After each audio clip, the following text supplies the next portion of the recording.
Manny, what are your feelings about this fight? You hear the crowd, they're not happy with the decision. What do you think? Bakit nga ba nagalit ang milyong-milyong mga Amerikano sa ating pambansang kamao Manny Pacquiao? Magandang araw sa inyo mga idol. Ang ating pong pag-uusapan ngayon ay ang naging pinakamalaking laban nitong ating kababayan na si Manny Pacquiao. At ito na nga ay naganap noong ika-2 ng Mayo taong 2015 na kung saan ay pinamagatan po ang laban na ito na Fight of the Century.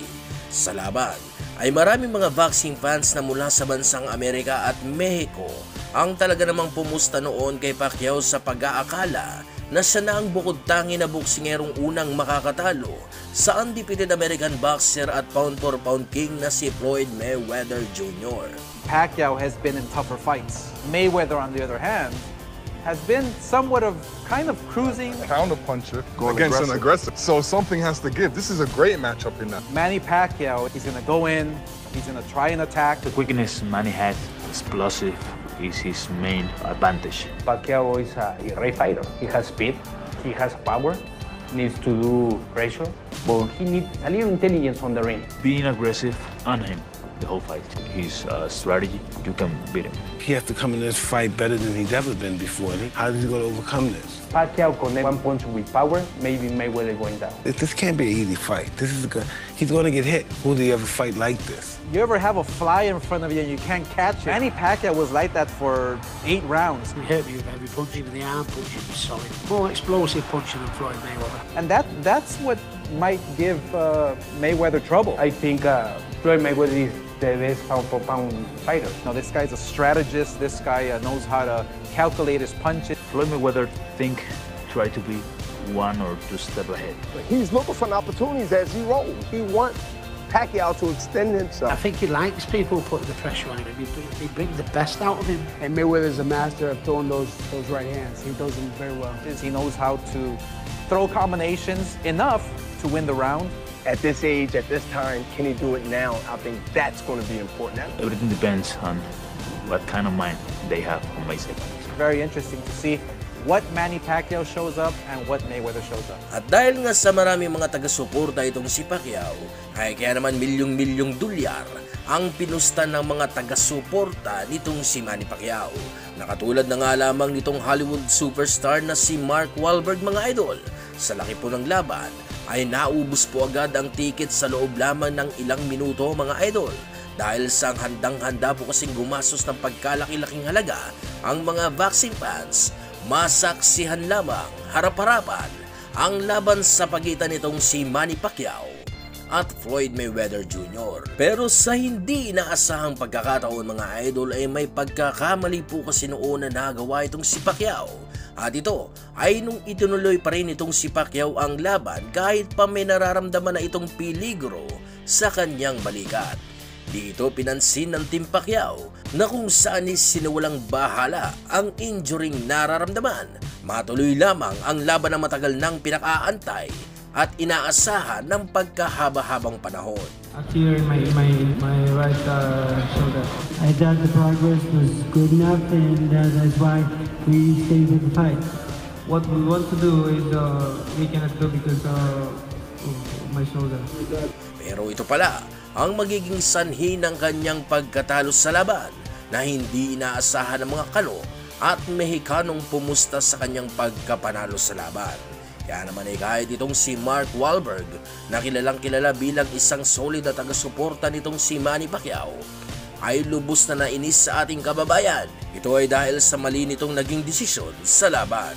Kaya naman ay para mabalik sa pinangyarihan mga idol ay sabay-sabay po nating panoorin ang laban sa pagitan ni Manny Pacquiao at Floyd Mayweather Jr. 145 pounds at 146 pounds.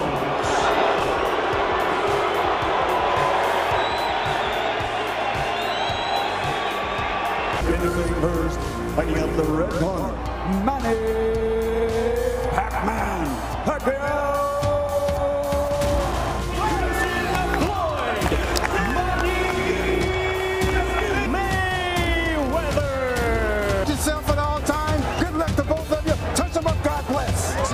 were bedeviled by the notion this fight might never take place. And now, here they are. Feels like the atmosphere of those great fights in the 80s.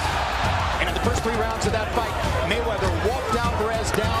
Maagang nagpapakawala agad ng mga solid na suntok itong si Pacquiao para sa gayon ay ibigay ang isang matinding mensahe kay Mayweather na isang mabigat na laban ang mangyayari sa kanilang magiging sagupaan. By Pacquiao, Alvarez fight is right on point, Roy Jones. A long time to get there. Bayless was criticized during the Marcus fight. Was trying to get away. Hard right hand when Mayweather is there. Sa unang bahagi pa lamang ng laban ay nakita na agad ang game plan nitong si Mayweather. At ito na nga po ay ang magpakawala ng mga counter punches sa oras na papasok sa kanyang depensa itong si Pacquiao. Hard left hand by Pacquiao. He landed the left hand to the chest of Mayweather to say, hey, you really think you need to foul me? See there, double jab, he goes against the ropes. They're here tonight. Hindi magawa ni Pacquiao ang kanyang nakaugaliang estilo sa laban dahil sa lubos na pagkabahala na baka matsambahan siya sa laban. And he'll look for another opportunity like Pacquiao's corner. Isang mahusay na Floyd Mayweather Jr. ang nakalaban ni Pacquiao na parabang kalkulado nito ang bawat kombinasyon na ginagawa ni Pacquiao na nagagawa niyang ilagan sa huling segundo bago tumama ang suntok nitong si Pacquiao. He landed the left hand to the chest of Mayweather. Iminungkahi nitong si Roach na kailangan ko nung makalapit ng husto ni Pacquiao kay Mayweather at makapagpatama ng mga kombinasyon. Pero naging isang mahirap ito para kay Pacquiao dahil sa agad siyang niyayakap ni Mayweather bago pa ito makapagpakawala ng mga suntok. Big right hands. That was a Mayweather round. Judge with your eyes. Couple of points. Pacquiao's the aggressive, but not the effective aggressive. So we're into round 4 of a scheduled 12.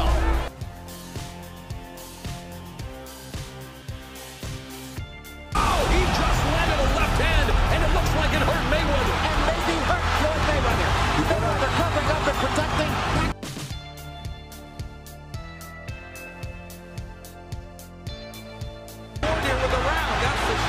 Tremendous. The crowd is going wild. Hard right hand. It's giving Manny Pacquiao confidence in his fight. There's no question about that. Bagyang nakabawi-bawi itong si Pacquiao sa round na iyon, pero naging kalmado lamang itong si Mayweather at pinagtuloy ang kanyang napagplanuhang game plan na gagamitin sa laban. Good body shot to do that. Yeah, but the difference is at exactly the same percentage against the left hand lands for Pacquiao. He's gotten them in. Sean Manny Pacquiao was able to get some things done. Pacquiao be able to get going at some point. Pacquiao in his tracks and disrupt his timing. This is where Roach. This is a hand and lunging in. And some judges might give it to Pacquiao. Hindi natin maitatanggi na isa talagang mahusay na boksingero rin itong si The Money, mga idol, na nagagawang ilaga ng mga malalakas at direktang suntok nitong si Pacquiao. Pero sa round na ito, mga idol, ay nagbago na ang lahat dahil sa inutos na ng kanyang ama na kailangan na talaga nilang lumusob at magpakawala ng mga kombinasyon para masigurado ang kanilang magiging panalo.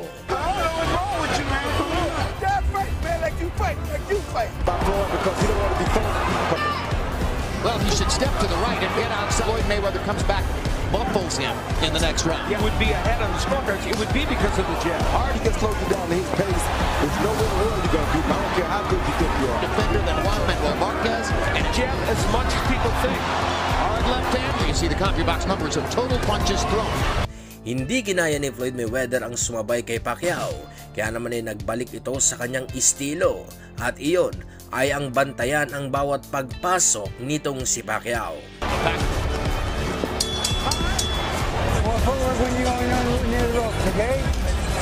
And that brilliant jab, Jim. That long jab is making Pacquiao stay outside. He's got to get his hands going.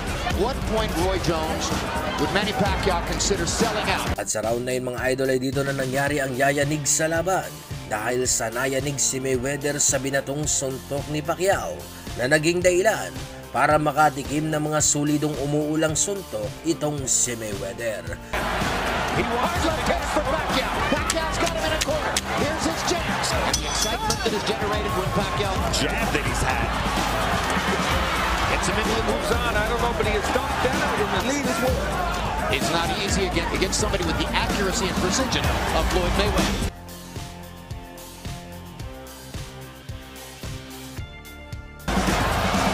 No foot movement from him to try and tack it in.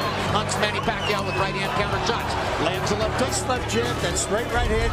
This is what I think it's becoming obvious. You know, we said it going in. Mayweather respects. Hard left-handed. Yes, Manny Pacquiao, he wants it. No, At sa huling round ng laban ay hindi pa rin natapos ang tensyon, pero naging mahirap na po para kay Pacquiao ang lumaban. Ito po'y dahil sa injury sa kanyang balikat. Rocky Marciano's hallowed fight might wane because it took so long. But he wants to do it, he can do it. Manny Pacquiao, the throw was good of him. I think that was a hard one.